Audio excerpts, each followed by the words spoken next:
homeschooling 3 awesome kids for 15 years that are now tax-paying, contributing citizens. More importantly, they have produced 9 grandchildren, and one of them is serving in the Pentagon at this time, and I am very, very proud of my son-in-law. We are at a crucial time. I can't recall anything more horrid than 4 years ago in November, when the crazy Chicago Young Republicans decided to have a party the night that Barack Obama was elected.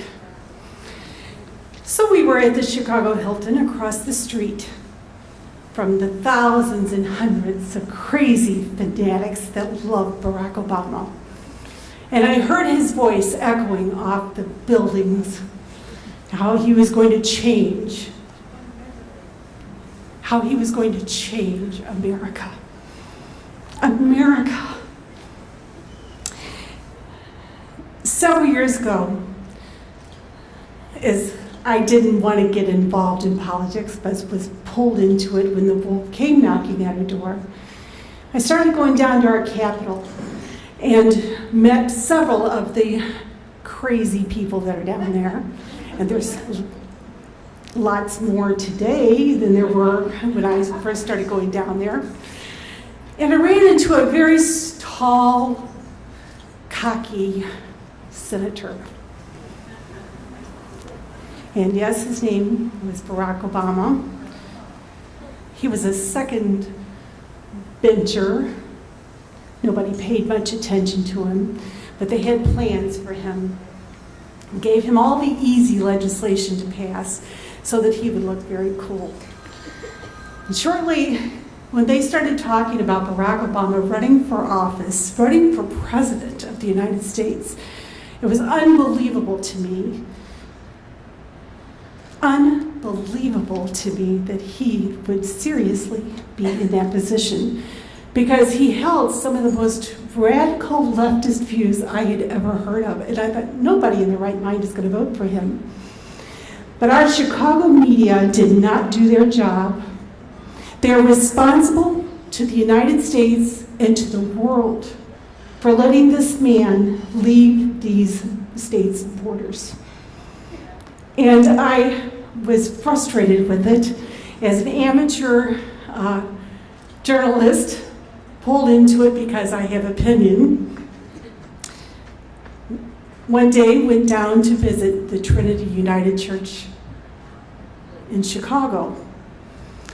Before anybody knew who Barack Obama, anything about the church, I wrote my first 2 columns for the Southtown Star about that church.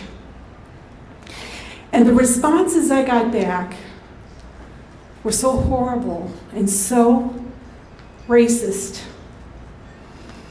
that it scared me that this is the kind of person that was comfortable sitting under that teaching for 20 years. We had something very bad coming. And sure enough, that's what happened. Barack Obama, all the stories that you hear, it's often considered paranoia. You're paranoid, you're a right-wing fanatic. I've been called everything under the sun because I believe that this is a wonderful nation and that we need to fight for it. We owe it to our grandkids.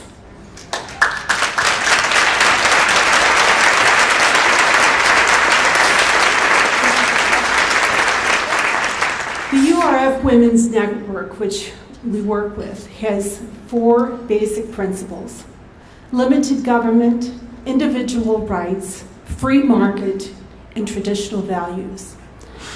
Like it or not, we are not moving off traditional values. We're going to hang in there because all 4 of those principles are what this nation was built on. I not only owe it to Tyler, Ryan, Michael, David, Kaylee, Gabby, and Kendall, and Joey, and David. And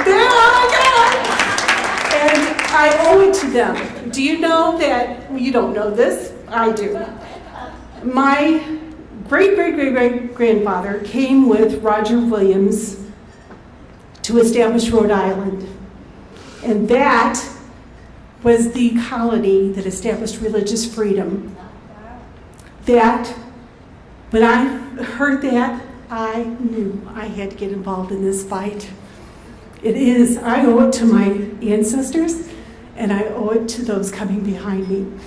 So I am so proud to be able to enthusiastically get behind Mitt Romney. He is going to be our only hope for this nation at this point, and I'm very serious about that.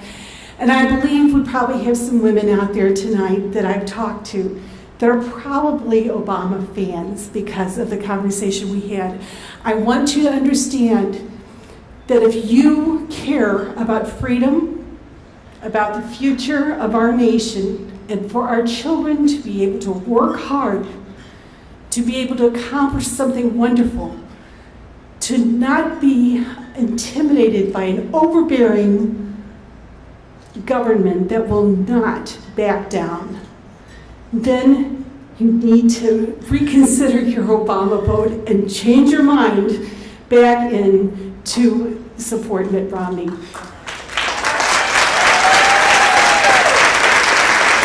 I'm going to appoint myself as the head of Grandmas for Mitt Romney of Illinois. And if anybody else wants the job, they can fight me for it. And together, we're going to win back, and I'm going to have those 9 little kids with me the night that we win this back.